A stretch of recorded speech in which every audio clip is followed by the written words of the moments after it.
ETF index mutual funds నేర్చుకుని stock మార్కెట్లో రాణించాలనుకుంటున్నారా? వెంటనే ఈ నెంబర్కి కాల్ చేయండి.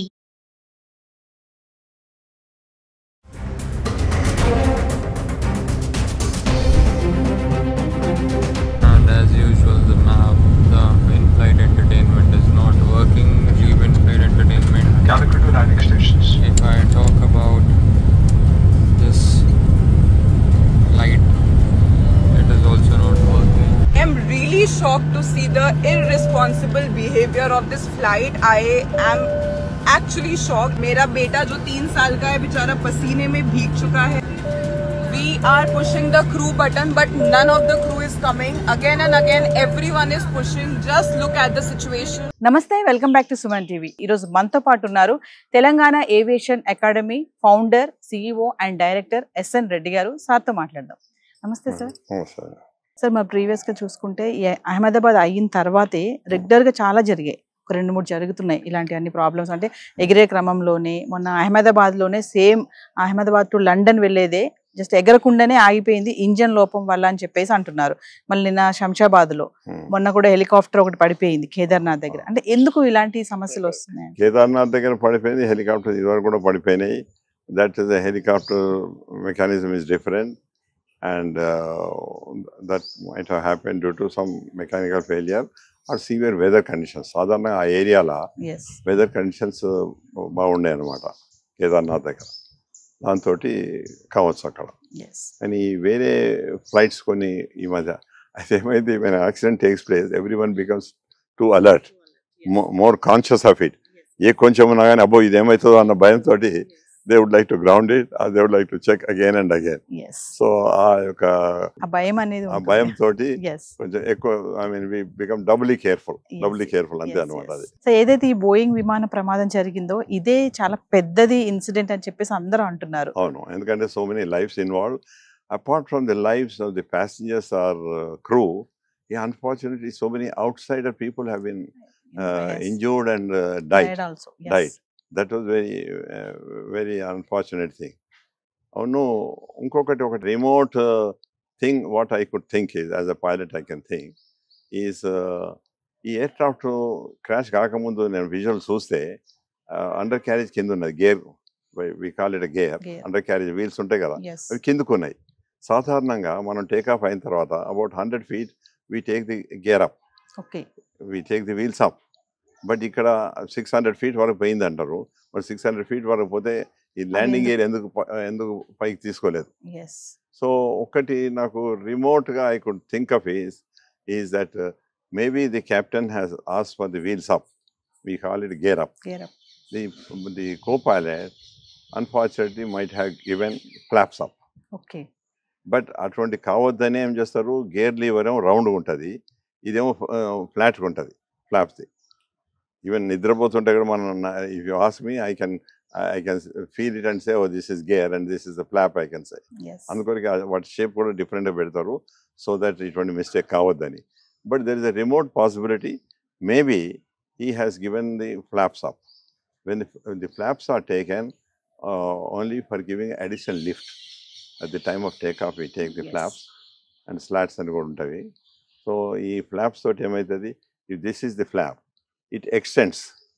So this is the area is giving lift. Apart from that, the extended portion also gives lift, additional lift. If this is 70%, this is about 30%. I think if flaps, when we withdraw, it goes inside. It goes inside, that means that lift is withdrawn. So there is a possibility of aircraft sinking. ఒకటేమో landing gear పైకి తీసుకుంటే దాంతో drag ఉన్నది, ఇంకొకటేమో ఈ additional lift ఇచ్చే ఫ్లాప్స్ను మనం పైకి తీసుకున్నాం, ఈ దాంతో లిఫ్ట్ పోయింది, ఇక్కడేమో డ్రాగ్ ఉంది. ఈ రెండింటితో కూడా there is a possibility of aircraft sinking. And unfortunately ఆ ప్లేస్లో బిల్డింగ్స్ ఉన్నాయి కనుక it might hit the buildings and caught fire. అంటే తక్కువ హైట్ లో వెళ్ళడం వల్ల ఈ ప్రమాదం జరిగింది అంతేనండి. ఇప్పుడు ఇమీడియట్ గ్రౌండ్ దగ్గర అయినది ఇదే సిచ్యువేషన్ కనుక వాళ్ళకు 1000 feet 2000 feet అయ్యేదుంటే, ఈవెన్ 2 ఇంజన్లు ఫెయిల్ అయినా కానీ ర్యాట్ వస్తుండే, ర్యాట్ వచ్చే వరకు వీళ్ళకి ఎలక్ట్రికల్ సప్లై వస్తుంది. ఎలక్ట్రికల్ సప్లై వచ్చే వరకు వీళ్ళకు మళ్ళీ దాన్ని ఇంజన్ మళ్ళీ స్టార్ట్ చేసుకోవచ్చు, మళ్ళీ రీలైట్ అంటారు దాన్ని. అది అంత చేసుకోవచ్చు. కానీ ఇక్కడ ఆ టైమే లేదు టైం లేదు, within that is seconds. Unfortunate thing is there was Yes. No time, there no height also. Yes. అది దాంతో all it happened within just 20-30 seconds of time. Sir pilots మధ్యలో కోఆర్డినేషన్ అనేది సరిగ్గా జరగలేదు అని అనుకోవచ్చు అంటారా? నో అంటే ఈ ఫాల్ట్ కనుక అయ్యేది ఉంటే yes. In case if this happens, but అందుకొరకే పైలట్స్కు మేము చాలా డీటెయిల్ ట్రైనింగ్ ఇస్తాము. పైలట్ కో పైలట్ యొక్క వాళ్ళది ట్రైనింగ్ కూడా కలిసి కూడా ట్రైనింగ్ ఇస్తాము. ట్రైనింగ్ ఇచ్చినప్పుడు కూడా సిమ్యులేటర్ ఒక కెప్టెన్ పెడతాం, ఒక కో పైలట్ పెడతాము. Co pilot function co pilot చేస్తాడు, కెప్టెన్ ఫంక్షన్ కెప్టెన్ చేస్తాడు. And we practice lot of emergencies, yes. So many failures we practice they. అయితే బట్ ఇక్కడ ఉంది, I cannot definitely say, I only say probable cause I can say that could be that gear was not, gear పైకి తీసుకోలేదు అంత కనపడుతుంది visual. Yes. Wheels are down, మీరు అందరూ చూస్తే కూడా విజువల్ కనపడుతుంది. ఎస్. వీల్స్ డౌన్ ఉండకూడదు 600 feet. ఉన్నాయంటే ఏంది, he has not taken it off. Yes. That's one thing. Second thing is ఆ ఫ్లాప్స్ కూడా చూస్తే విజువల్ అంత క్లియర్ కనపడేది, but it looks as if the flaps have been retracted or taken up. So there is a possibility that if that happens, unfortunately I can say it could be the human error. సో final గా sir ఇప్పుడు flight take off landing అంటారు కదా, మరి take off చేస్తున్నప్పుడు అన్ని ఒకసారి set చేసుకుంటారు, చెక్ చేసుకుంటారు, రెడీ అంటారు, అంతా వాళ్ళ లాంగ్వేజ్ ఏదో ఉంటుంది కదా పైలట్స్ ది. సో అంతా చేసుకున్నా కూడా ఇలాంటి ప్రమాదాలు ఎందుకు జరుగుతాయి? చెప్తున్నాం కదా, ఈ కేసులని అయితే అన్ని చేసుకున్నారు, మంచిగా టేక్ ఆఫ్ అయినారు. Till taken off everything was normal. Take off అయిన తర్వాత ఫ్యూ సెకండ్స్ లోపల this problem has arise. Yes. So that has to be investigated thoroughly, and then only we will be able to find out what could be the actual reason it could be. Yes. If two engines have failed at that lower height, the pilot cannot do anything at all. Yes. He has got no time to do anything. Yeah. అదే కనుక 30,000 40,000 feet అయ్యేది ఉంటే rat వస్తుంది కిందికి, మళ్ళా దానికి 30 electrical supply వస్తుంది. They have time to relight the engine. పోయిన Yes. తర్వాత ఒక ఇంజన్ మళ్ళీ వాళ్ళు రీస్టార్ట్ చేసుకోవచ్చు అనమాట. ఎస్. ఇక్కడ అటువంటి టైం లేకుండే, హైట్ లేకుండే. Yes. That is unfortunate thing. So final గా ఇప్పుడు బ్లాక్ బాక్స్ ఒకటే బాక్స్ ఉంటుంది, కానీ ఆ బాక్స్ లోపల 2 కంటైనర్స్ ఉంటాయి. 2 కంటైనర్స్. ఒకటేమో కాక్పిట్ వాయిస్ రికార్డ్ ఉంటుంది, ఒకటేమో ఫ్లైట్ డేటా రికార్డ్ Yes. ఉంటుంది. ఎట్లా వాటి ఒక మ్యానుఫ్యాక్చరింగ్ ఎట్లుంటుంది అంటే, ఈవెన్ అది ఫైర్లో పడ్డా కానీ up to 1000 degrees centigrade nothing happens to. Yes. వాటర్లో పడ్డా కానీ ఏం కాదు, వాటర్లో ఎంత డెప్త్లో పడ్డా కానీ అందులో నుంచి సిగ్నల్ వస్తుంటుంది, కానీ దానికి ఏం డ్యామేజ్ కాదనమాట. Yes. అందుకొరకే దాన్ని it has been built in such a way that it is well protected. ఇంకోటి పొజిషన్ ఆఫ్ మన బ్లాక్ బాక్స్. యూజువల్గా black box is put in the tail. ఇప్పుడు మీరు ఇంత యాక్సిడెంట్ అయింది, ఎయిర్ క్రాఫ్ట్ అంతా కాలిపోయింది, కానీ మీకు టెయిల్ కనపడుతుంది మంచిగానే. ఎస్. సాధారణంగా ఏ యాక్సిడెంట్ అయినా కానీ టెయిల్ ఈజ్ లెస్ ఎఫెక్టెడ్. అందుకొరకే అటువంటి ప్లేసులనే వీళ్ళు బ్లాక్ బాక్స్ పెడతారు అనమాట. ఓకే. ఇప్పుడు మనం సముద్రం మీద అయితే, పర్వతాల మీద అయితేనో that is the different thing. To locate it takes time. ఇక్కడ మన ఎయిర్పోర్ట్ దగ్గర అయింది కనుక it was so easy. They have located within no time. And దాన్ని ఇప్పుడు ల్యాబ్లలో తీసుకుపోయి దాన్ని డీటెయిల్గా ఎగ్జామిన్ చేస్తారు, స్టడీ చేస్తారు. దాంతో 90% of the truth will come out with that. 10% sometimes may not be able to go to the in that deep and to find out the truth. Yes. So ఏదేమైనా కొంచెం అంటే ఇదంతా ఏం జరిగింది, ప్రమాదం ఎందుకు జరిగింది అనేది తెలియడానికి కొంచెం టైం పడుతుందని అంటున్నారు ఫైనల్. ఇప్పుడు మీకు తెలిసిన వైఎస్ఆర్ యాక్సిడెంట్ అయింది, అప్పుడు కూడా it has taken few months to, అప్పుడు మన దగ్గర ఫెసిలిటీ లేకుండే. Yeah. So we have sent it other foreign countries where they got that modern facility, and it has taken time to find out the truth. Yes. But ఇప్పుడు ఇక్కడ ఇండియాలో కూడా facility ఉంది కనుక చేయవచ్చును. కానీ as I mention, so many parameters, so much deep they have to go.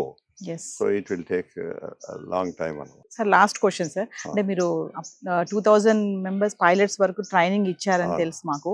So అంటే ఈ ఇన్సిడెంట్ జరిగింది కదా సార్, దీని నుంచి కూడా వాళ్ళు నేర్చుకుంటారా అసలు ఎందుకు జరిగింది? Very much. ఇప్పుడు any accident is concern, investigation తర్వాత ఆ యొక్క కాజ్ ఆఫ్ ది యాక్సిడెంట్ తెలుసుకొని దానిలో ఇప్పుడు the committee of so many people consist in the investigation team. First is manufacturer వాళ్ళు ఉంటారు, తర్వాత మ్యానుఫ్యాక్చర్ ఆఫ్ ఇంజన్ ఉంటారు, అంటే బోయింగ్ కంపెనీ వాళ్ళు ఉంటారు, ఇంజన్స్ మ్యానుఫ్యాక్చరర్స్ వాళ్ళు ఉంటారు. ఇప్పుడు ఇక్కడ మనం అనుకుంటున్నాం ఫెడెక్ ఫెయిలియర్ అనుకుంటాం.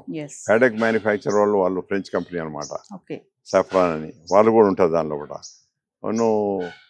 ఇది బోయింగ్ కంపెనీ వాళ్ళు ఉంటారు, డీజీసీ వాళ్ళు ఉంటారు, ఇంకోటి ఏఐబి అన్నది under the ministry of civil aviation there is air accident investigation bureau అన్నది. సో దానిలో కూడా very experience engineers are there, experience pilots are there, they will also participate. ఇప్పుడు I participated in మీరు in also long ago Tirupati దగ్గర ఒక air bus 300 land అయింది. దానిలో luckily ఒక్కటే ప్యాసింజర్ చనిపోయింది, మిగతా వాళ్ళు అంతా బాగానే ఉన్నారు. సో దానిలో I was also one of the investigator, expert investigator ఉంటుంది నేను. So the investigation takes time. ఎప్పుడైతే any death takes place, even 1 death or 2 deaths or 5 deaths or something, and High Court judge, a retired judge or the active judge is taken as a investigator, as a head of the investigation team. So he will also go in detail about all these things to documentation chestam koraku emaindani. Emaitadi, the engineer will try to protect himself, pilot would like to protect himself, manufacturer will try to protect himself, or the Boeing company, they would like to protect themselves. అందరూ చూస్తారు కాబట్టి మా తరఫు నుంచి ఏం తప్పు లేదు అన్నట్టు they try to prove. So అందుకొరకే టీమ్ ఆఫ్ ద ఇన్వెస్టిగేషన్ ఇప్పుడు మన దగ్గరనే కాకుండా ఇప్పుడు the Boeing company is American company where they manufacture these aircraft. So American వాళ్ళ NTSB అన్నది, నేషనల్ ట్రాన్స్పోర్ట్ బోర్డు ఉంది, ఆ బోర్డు నుంచి కూడా they have called the people here. Some experts are come from there also. And you know America is a very big country and they have big facilities are there. So వాళ్ళు కూడా దీనిలో participate చేస్తారు and they will also help us to find out the truth. Once the cause is found out, so we circulate, I mean DGC అనే కానివ్వండి, గవర్నమెంటే కానివ్వండి, అది ఇప్పుడు ఎయిర్ క్రాఫ్ట్ ఏదైనా ప్రాబ్లం ఉంటే aircraft manufacturers what they have to improve upon it. అట్లే ఇప్పుడు ఇంజన్ ఏదైనా ప్రాబ్లం ఉండేది ఉంటే engine manufacturers have to improve upon it so that it doesn't happen again. అది ఇప్పుడు ఇది ఫెడెక్ అంటున్నాం, ఫెడెక్ కనుక ఫెయిల్ అయ్యేది ఉంటే దానికి ఏం చేయాలి, మేబీ ఒకటి లేకుంటే రేపు డూప్లికేట్ పెడతారా, ఏం చేస్తారో, ఇట్లా ఇవన్నీ అన్ని ఇన్వెస్టిగేషన్ అయిన తర్వాత డిస్కస్ చేసి what action to be taken to prevent such accident not to happen again. So that is the motive of the investigation. So finally question sir, చాలా మంది ఇన్సిడెంట్ జరిగాక కూడా కొంతమంది ఏంటంటే సెల్ఫీ వీడియోస్ చేస్తున్నారు. ఇప్పుడు ఇంతకుముందు అంత అవేర్నెస్ లేదు, జరిగాక చాలా మంది భయపడ్డారు. మీరు అన్నట్టుగా ఇంకా భయం అనేది, నర్వస్ అనేది చాలా మందిలో ప్యాసింజర్స్ లో ఉంది. వాళ్ళు ఏంటంటే సెల్ఫీ వీడియోస్ పెడుతున్నారు, ఇది పని చేయట్లేదు, అది పని చేయట్లేదు అన్నారు. మరి ఇలాంటి చెప్పినప్పుడు ఇమీడియట్లీ వాళ్ళు ఫ్లైట్ ని ఆపడం కానీ, అది ఏంటి అనేది సర్చ్ చేయడం కానీ ఇలాంటివి చేస్తారా? నేను చెప్తాను. దీనిలో ఈ ఢిల్లీ నుంచి అహ్మదాబాద్ వచ్చే ఫ్లైట్లో కొంతమంది దానిలో పెట్టినరు, ఏసీ పనిచేస్తలేదు, టీవీలు పనిచేస్తలేవు, ఇదని పెట్టినరు అనమాట. దాని విషయం నేను ఏమంటానంటే, ఇవి ఇప్పుడు టీవీ పనిచేస్తలేదు, that has got nothing to do with safety. Same thing AC పనిచేస్తలేదు, ఏసీ పని చేయకపోవడం కాదు, it was not very effective. ఏమైందంటే ఇప్పుడు టెంపరేచర్ 30 degrees ఉందనుకోండి, ఎవ్రీథింగ్ విల్ బి ఫైన్. ఇది టెంపరేచర్ అవుట్ సైడ్ 40 ఉందనుకోండి, 45 ఉందనుకోండి, so that cooler is not giving so much of కూల్నెస్ to reduce the temperature. So that happens. అయితే ఇప్పుడు పెద్ద ఎయిర్పోర్ట్లల్లో ఢిల్లీ, బాంబే, మెడ్రాస్ అటువంటి ప్లేస్లల్లో కొన్ని గ్రౌండ్ కూలర్స్ కూడా ఉంటాయి. గ్రౌండ్ కూలర్ దానికి అటాచ్ చేస్తారు. చేసేది ఉంటే that ads to the cooling. But అక్కడ పర్టికులర్ డే మరి ఢిల్లీలో అటువంటి యూనిట్ ఉందో లేదో, ఆ ఉంటే కూడా ఇప్పుడు ఒక 10 ఎయిర్క్రాఫ్ట్స్ ఒకటిసారి వచ్చాయి అనుకోండి, 5 యూనిట్స్ ఉన్నాయి, they can only support 5 aircraft, it cannot support all the aircraft. So that is also possibilities there. But however, I can 100% assure you that those small things has got nothing to do with the safety, and that cannot be a cause to this accident at all. Thank you, sir. Thank you.